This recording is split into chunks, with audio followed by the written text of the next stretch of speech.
Hey, you folks, Quill18 here, and welcome to another episode of Let's Play Football Manager. We are playing as Ayr United, and we are in the playoffs. It's our second leg in the first round of the playoffs versus Wraith. And actually, someone in the comments explained, not on the last video, but the one before that, how the structure of the playoffs go, which I really appreciated. Apparently, what it will be for each one of these rounds, you're going to play the same team twice, away and at home, and it's the team with the greater number of goals that will advance forward. If you are tied at the end of two regulation games, there'll be an additional 30 minutes added to the second game, and then if it's tied at the end of that, I believe it goes into penalties or something of that nature. So we've got that. If we hold them to no worse than a draw here in regulation, that will mean we move ahead because, of course, we won our previous match 2-1. So we're at home. That should make life a little bit easier. Looking forward to that. It is worth noting a couple things. First of all, I have turned a profit this season, which I'm really happy to be able to show. Of course, we got a big bonus of cash from finishing the league in third place overall. So that's helpful. I mean, the club overall is still in debt, having taken out loans and things like that to get that going. But we have turned a profit, which is a really good sign. Board overall is pretty happy with us, except for the club philosophies thing. I think we did promise to play direct football, and we have had that set in our tactics, if we take a look. I think we're going to play the 4-2-3-1 wide over here, and yes, I did bring in Caleb Crane properly to play as the left fullback here. We do have the instruction for more direct passing. It sounds like one of the other ways to encourage more direct play, which may have satisfied our board a little bit more for that, would be things like pass into space, clear ball to flanks, anything that really moves the ball forward a lot faster may have made them happier. We were going to leave things as is, even hit early crosses apparently. We will leave things as is though for now, certainly. But next season, if we are going to continue with the philosophy of play more direct football, then we may go ahead and put those things in. We'll see how it goes. But yeah, other than that, I don't think I'm making any real changes. Looks like we have recovered pretty well from our last match, because our match is today at 3. Andy Gagan is one of the more tired people down at 93 here, but that's not too bad. And we do have actually a couple of really good substitutes there. Ooh, we've got a couple players who are wanted by other clubs. Jamie Adams and Robbie Crawford are both wanted up, probably a club looking to fill a position. So we've got a couple of good subs available to bring in if Andy Gagan gets a bit tired. Ross Doherty, it's the same thing, actually. Or is it? Because I'm just looking, he's not 94. Alan Forrest also at 94, but there's not a lot of subs there. I think we really need to have Paul Kearney into our substitute list here. I think what's going to happen is we're going to either Jamie Adams or Robbie Crawford. I think Crawford is going to be removed from here such that we could bring Paul Kearney in as an alternative substitute, and I think that will be a slightly better lineup for us. We'll see how it goes. Paul Kearney has only got the 92 sharpness. It's actually still lacking a little bit of sharpness here in our substitutes. Even in our primary team, some of the sharpness wasn't quite there. I think I underestimated how long it would take to get the sharpness back after not playing for a bit.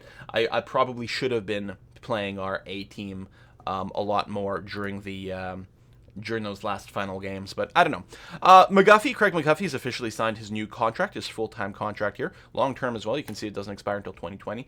Have gotten notice that Craig Moore's contract is nearly over. His loan contract is nearly over, and for some reason, I can't just renew it or extend it here.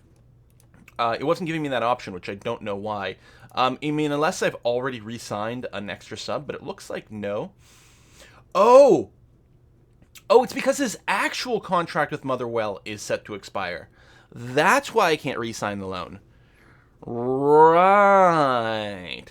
Am I interested in actually contracting Craig Moore directly? I think the answer is no. I mean, he's a perfectly fine player, don't get me wrong, but I think that we've got an all-right composition as is. Of course, we still have Jamie Thomas, and some people think Craig McGuffey should be playing as striker. Don't get me wrong. He'd be fantastic in that role, clearly. That's actually one of the roles he's comfortable in. The problem is we don't have anyone else who can really reliably play on that left wing. right? That's the issue here. There's no one with a real comfort level on the left wing. So we could move McGuffey up to striker role if we found another left winger. And that's one of the things that we are going to be hunting for during the next transfer period, at the very least, is ideally someone who can play both wings. McGuffey actually can play both wings. Forrest is kind of strictly on the right wing. Because at the worst case scenario, we want someone who can substitute on the wings. And best case scenario, perhaps, I don't know, is find someone who might be able to allow us to shuffle our structure around a little bit. But for any case, that is neither here nor there. So we are going to be playing today, promotion. Oh yeah, this is also going to be televised, it is worth noting. Now, the last game was also apparently televised, schedule, but we did not get any cut for the TV rights. I guess there probably wasn't televised on like a super high end, or maybe the playoffs had some sort of other agreement. I don't know. So we didn't get any additional money for being televised here, but we can still get a lot of exposure, which is great. All right, the weather is 25 degrees, quite a warm May day actually. Calm wind. This is in Ayr. I don't know. I've been to Ayr a lot. I don't know if I've ever seen a day that didn't have a whole lot of wind, because it is, of course, on that west coast of Scotland. So it does tend to be pretty breezy, but we've got that. We, of course, with Wraith, we've really divided up our victories in the past, although having won the last one feels really good. Good ticket sales at 2,800 here. This is actually quite a bit better than a standard ticket sales at Somerset Park, but of course we are in the playoffs here. Could be a big deal. Referee does not red card, apparently, although yellows is sort of midfield over there. Wraith still has 2 people out with an injury, which hopefully will be good for us. And I think we are indeed ready to go. We're going to submit this. The one downside is that Caleb Crane is 1 yellow card away from a suspension. If that does happen here, it would be a little disappointing. But, I mean, we've got to play him at this point, I think. So we're going to do that. And let's go. Who do we have in net? Jordan Hart over here, who has been really hot lately. In fact, for the last 5 games, he's played better than Ross Doohan. I think I've got to leave him in, just based on that. Again, Doohan technically has a higher star rating. I think it's like 2.5 stars versus Jordan Hart's current 2-star rating. But, you know, that's a combination of stuff that sometimes fits in. Lammy, I think we got to go. Do we want to go counter, or do we want to go a little bit more aggressive, actually? We are playing at home. We do have the win booked. No, I think counter is going to be fine. First of all, it worked last time. Also, we can afford to sort of sit on our hands a little bit more. I don't want to open up very many risks. Because, again, if we can bring this out to a 0-0 draw, I know that's not very exciting, but it should win us this first round, and that would be really, really brilliant to see. I can't remember who we were playing in the second round. Oh, the Hibs, that's right, because they ended the season in 2nd place. And Hibernian is not going to be an easy meetup. Wow. I mean, Wraith wasn't particularly easy either, we'll see. We are the slight favorite, but not by much. Still, again, the fact that we can win on a draw feels really good. Yes, Gary Harkin's key man. Lewis Vaughn is their key man, apparently. Defensive forward has scored 21 goals in 40 games so far this season. Wow. And we are going to be starting Craig Moore, which I guess is fine. Yeah, all right. Continued opposite instructions. So I've been doing a little bit of reading up on this to try to figure out the best way to use some of the opposition instruction. As far as I can tell, a lot of people don't use any almost ever, which is kind of interesting. For all kinds of different reasons here. So, like, I actually have one of the pages up still. And they say, you know, for tight marking, anyone who's got like a lot of creativity and things like that, you might want to mark them tightly so that it's less likely that people pass the ball to this person, for example, which is kind of an interesting thing to think about. Of course, I mean, Flair 13, maybe, I don't know. I think we don't want to mark players who are a lot faster than us, and we've certainly been using that before. This is actually someone who's relatively quick over here. So, still, I think we're going to go ahead with the idea that we will keep a tight eye on both of the strikers, and maybe even close down on them. Maybe I won't worry about the wings as much, because it, again, can pull some people really out of position. But the 2 central strikers, I mean, we've got a bunch of people there that shouldn't really result in too many people being out of position. So I'm going to be like, we're winning this tie, but it's still effectively only half time. No, make sure you don't get complacent and let this lead slip. Absolutely. Oh, looking stressed. Craig, come on, dude. Listen, I've got faith in you. Don't be stressed out going into this. Morale's relatively good, except for Craig Moore, who actually does seem to have a bit more of a morale problem. We've noticed that before. It's kind of weird. In fact, it's like if he's doing well, he seems to have lower morale, and if he isn't doing well or hasn't been played, his morale goes up. I think he's just easily stressed. Megat keeping the offense. Nice header by Doherty. 2 more, actually. Beautiful accuracy there. Who gets it wide to McGuffey, who may not be able to advance it as well as is, but I was going to say Harkins is completely open. An interesting pass option there by Harkins. Beautiful pass through to McGuffey, who is blocked, but no, gets around the defense. Oh! Sets up what could have been a really nice shot. We were going to get a throw in to keep that up there.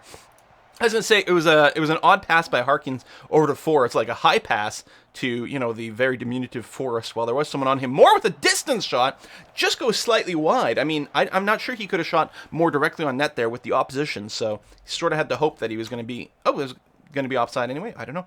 Oh, they have an injury on the other side. They've already got 2 people out of the game as is. And this person is injured. Now, I was reading that, for someone who is injured, you could perhaps consider tackling them harder, which can increase the chance that their injury will actually take them out of the game. I feel like that's a little too cruel for this. Since we are already ahead, we're not desperate enough to try really crazy ploys. At least the season is over, so people have plenty of time to recover from their injuries. Moore's just like crab walking around to the edge there, gets it over to Doherty, who gets it way into Harkins in the center. He's got a lot of space, and where's he going to pass it to? I was going to say he's got a lot of space, but he's got no one near him to pass to, and he decides to take a long-range shot here. I guess just feel like he had to do something, not a whole lot of accuracy. A gentle free kick by Harkins there, didn't even set up a wall. Does get the Gagan in the middle, but nothing happens to it. Our set piece takers are fine. Yes, good, excellent, wonderful. Just needed to make sure that Lammy wasn't taking the corners there. That without a goal kick that would have been out of bounds. How crazy is that? Harkins takes the ball away, gets it over to Doherty, who rushes past the injured center field there. But Harkins isn't able to move it forward. Gets it out to the flank. Then him gets in a good position. Over to Forrest. We got to get a little bit more central, I think, here. We're a bit pinned down on the flanks. Doherty. Okay, yeah, this injured guy's not doing a very good job of defending. I think he's nursing his hurt chest. And he's not going for really aggressive tackles in any way. So there's a bit of a vulnerability here in the center. Really, we actually might want to exploit the center as an explicit direction, at least for now. Lots of back and forth. That was, oh my god! Oh, Forrest, come on! That was a shot attempt by Harkins that was deflected, but would have opened up a perfect opportunity for Forrest to try to score had he been able to keep his feet on. Lammy with a beautiful, beautiful head. The header does go wide, though, and it is going to be a goal kick, but what an opportunity there.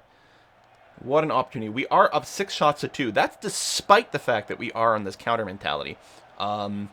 Maybe we could just open up the offense like crazy. Possession 54%. On the other hand, if we're doing well, why would we make a change? I probably should play more aggressive more often, but again, I don't need to end this with Moore beats the defender and actually a beautiful way opens up an angle to get a direct shot on goal. Does go straight for the goalkeeper, but when you see a shot with that kind of speed and not go wide, it always feels good. There's always an opportunity. Craig Moore here actually taking the corner. Interesting, because I think that would have led to another corner. Keeps it in. Big cross to the center. Forrest, I think, fails to get a head on. Nicky Devlin keeps it in. Sends it forward. But that's an easy defense. Not sure that shooting from there was the ideal move, but hey, the hell, I can't blame our guys too much. Now, I don't like this. We are now having to defend against a free kick. Okay, goal kick over here. 30 minutes in, we're outshooting them at a 3-to-1 ratio, but it only takes 1 to go in. And all of a sudden, we've got a draw in our overall thing here. Ooh, that's an interesting challenge.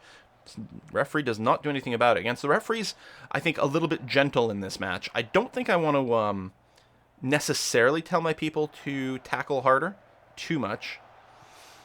Although, I don't know. Again, maybe we could reduce one of their players outright. Oh! Beautiful attempt there by Harkins. Actually, very much on target. Good speed as well. Shots from that distance tend to be easy to block because the goalkeeper has plenty of time to respond to it. But nice corner here. That's the other thing with shots from that distance is if the goalkeeper it does block it but forces it into a corner kick, that's a pretty good opportunity too.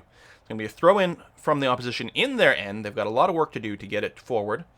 Big pass there. Lammy does get his head on it, but unfortunately it goes right back to a Wraith player.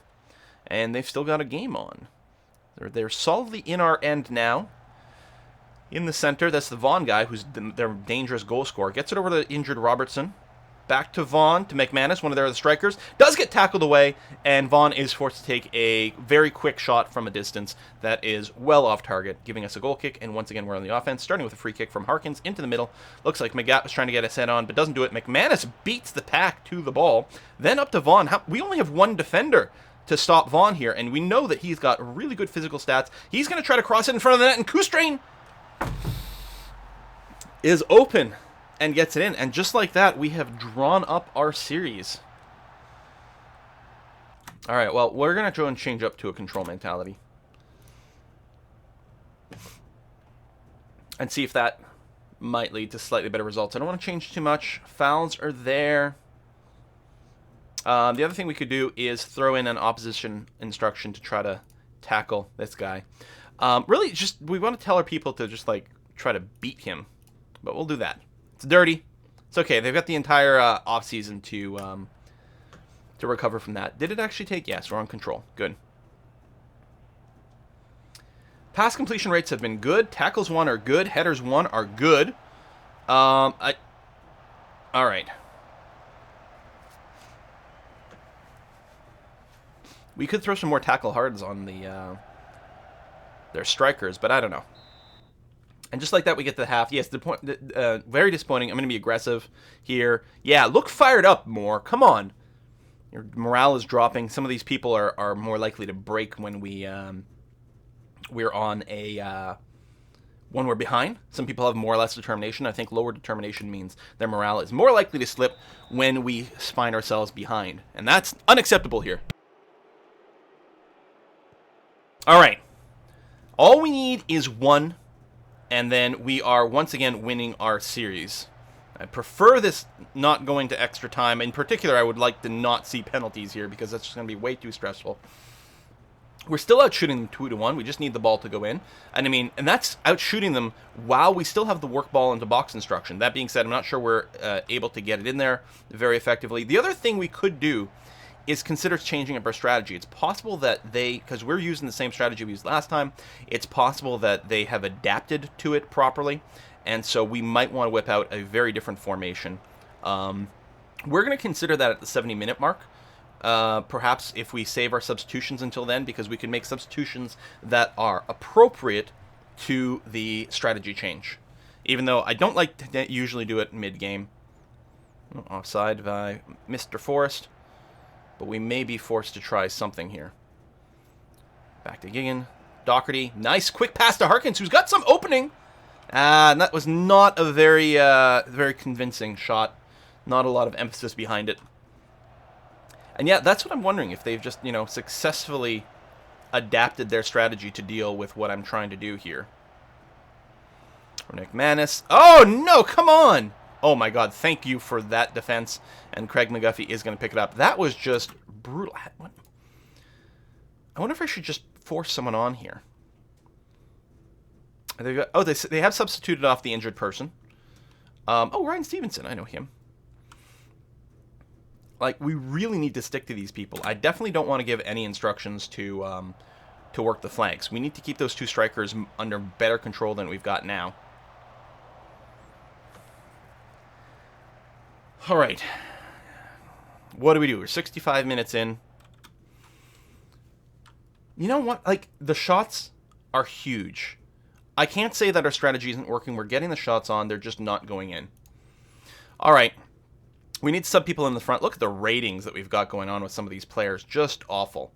We probably shouldn't do a triple substitute. Maybe a double at this point is going to be fine, though.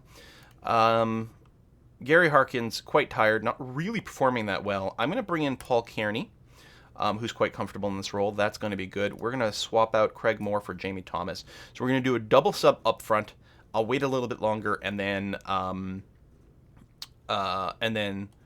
probably sub someone a little bit more defensively.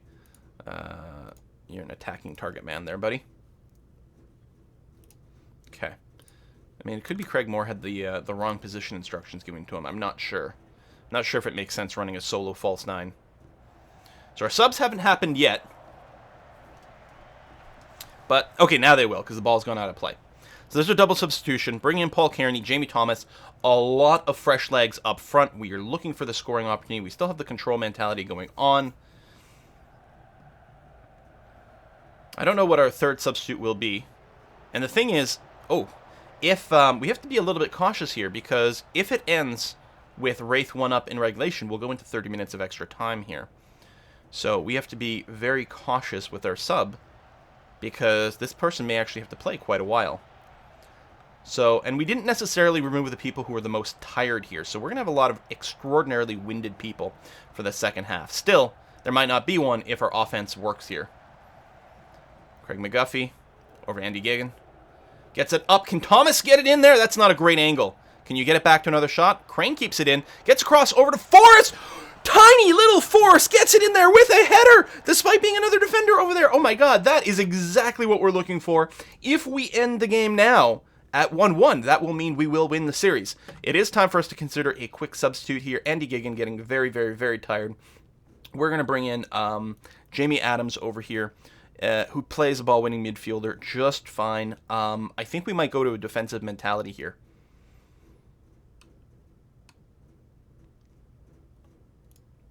I'll split the difference. We'll go to we'll go to a standard mentality. Just pull back a little from the offense. There we go.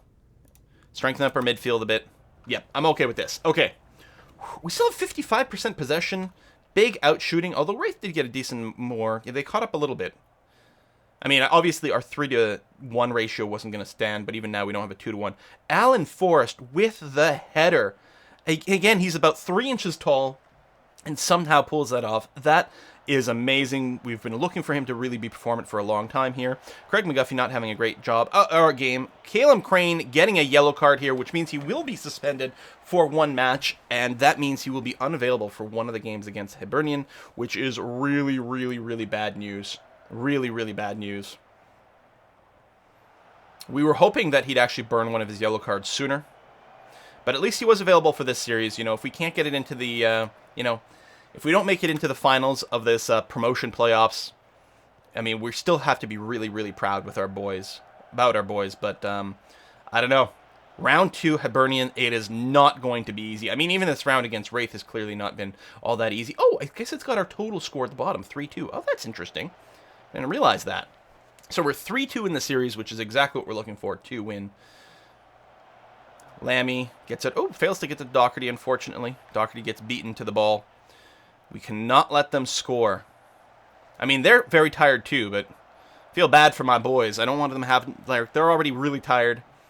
We could slow the tempo down as well. Actually, here's one of the things. If I did go to defensive, I could say waste time, which also, because we don't have to work quite as hard. They have to push. If anything, they have to increase the tempo, whereas we're actually fairly satisfied to slow things down. Well, I think everyone was offside there. I don't think it was quite as dangerous as it looked. Okay, Wraith is just doing their substitution now, their final substitution. Let's just take a look at the opposition instructions. They have subbed out a striker, certainly. We'll go ahead and keep a close eye on you. Just do that. That's going to be good enough. All right. So I don't know how much extra time we're going to have here. There's probably about 5 minutes left in the game overall. Free kick to Wraith. Gets it sideways to Vaughn, who take a long shot. Just goes wide for a goal kick. Excellent. Hopefully our goalkeeper will take a good amount of time getting that ball back into play. Ricky Lammy's down to 61. Rockerty, hey, I like it, is down to 59% condition. Yellow card for Daryl McGatt. He was not on a warning, though. I mean, as long as you don't get a second one here. Certainly. That was kind of a dangerous free kick position. Basically lets them set up a cross. Basically just a closer corner. Oh, here's another. Okay, Lamy clears it, gets it to Forrest. Excellent. Wonderful job. We've got 2 minutes of added time. Forrest trying to get it up the flank. Does get tripped up there, unfortunately, given Wraith perhaps their final offense of the match. Let's see what they can do with it. Barry gets it up to Johnston, who takes a long shot. Looks like it goes completely wide, though, and it is a goal kick, yeah. Our goalkeeper, Jordan Hart, didn't even have to touch it. So there you go. Take your time, buddy. Take your time. I'm assuming there's a limit to how much time you can take before the referee probably can give you a yellow card for wasting. Take your time. That's right. Just kill as much as possible. Give everyone a bit of a breather. I mean, I know it gives our opposition a bit of a breather too, but less time they have to respond. Okay, they did get the ball in possession with 50 seconds left. Nicky, with a beautiful tackle, gets it over to Paul Kearney, who's probably over to Forrest. As I say, someone might dump it deep to Thomas here. Forrest going to try to run it wide. He does get stopped up, gets it to Adams, over to Doherty, to Kearney, who is a bit closed down, so he's got to move back to Adams. I think that's what we're seeing there, actually. Over to Forrest, beautiful forward play, and a random foul. Really? Well, this is fine. Mostly this means, like, we're going to kill time to end the game. This game is going to end, like, immediately after this play gets executed here. Look at Wraith getting a lot more shots on. I mean, we went to more... Oh, Lammy almost getting it in there. Oh, he gets offside, technically. But there's, you know, we're at... Oh, and there's regulation. I was going to say, if the referee allows one more full play here, it'll be a little bit disappointing. Listen, I'm just going to be, you know, very passionate about this. You know, very nice victory. Excellent. Everyone's got to feel good about this. And just like that, we find ourselves in the second round of the promotion playoff. First leg triumph helps Air past Wraith. 1-1 draw there, which is exactly the sort of thing we're looking for. 3-2 aggregate win. Excellent. And we're going to play Hibernian in the playoffs. When's our next match? In 3 days. And the Hibs have not been playing recently. So they're going to be much better rested than I am. I'm going to keep the intensity level to, not very high, very low. And I'm going to just preset it to very low everywhere here to try to get as much rest as possible. That's definitely going to be a problem. We're going to start at home and then play away. I think I can see the pattern here. It looks like, I don't know, this might be a coincidence, but if the second game is always at home for whoever is in the better position, that makes the best sense, considering that might be where the extra time happens, that might be where there's the extra pressure if you're behind, and that might be where the penalty shots can happen. So that seems very legitimate. We've got to be very pleased so far where we have gotten, but yeah, it'll be a big thing here to, I mean, I'm sure we're already getting a scout here, but like, let's make sure we get, you know, lots of extra scouting on this team if we can to confirm what we know about various players. In particular, it might not be a bad idea to get a hard scout. And we probably should have done a little bit more of this earlier, although I think I did at some point.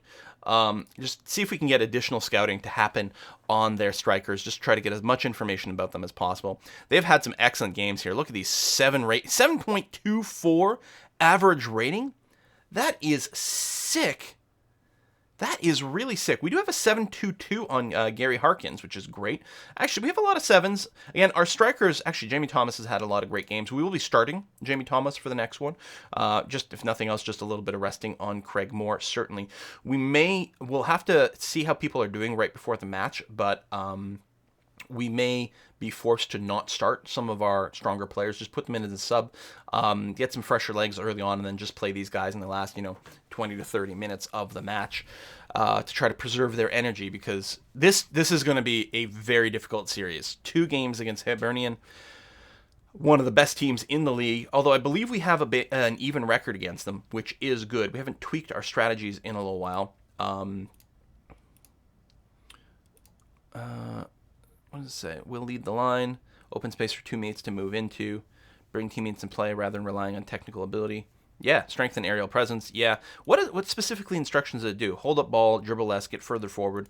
Yeah, it's fine. I mean, it's not like it's got to shoot less or anything like that. I think that's a perfectly apt job for Thomas, who's actually quite tall, if I recall correctly. He's either tall or at least got good aerial presence. 188 centimeters. Yeah, so he's like 6'2", something like that. Which is pretty decent. Jumping reach 12. Heading is actually kind of weak, but for our team, his jumping reach is actually pretty darn good. We've got him on loan for another full season, which is great to see. You are training as just a generic advanced forward or something. We'll keep training you as a target man, though. Just emphasize that jumping reach. That's going to be okay. You've had the off the ball as well. I think we're going to be all right. So, listen, guys. I'm really happy. Everything we have done so far has vastly exceeded expectations. But now that we're here, oh, look, the profit is increasing even more. Now that we're here, our expectations, we want to do better again and again. It's not like I can say that I expect us to win the next round, but I want us to win the next round. Can we do it? We'll find out next time. Thanks for watching. See you then.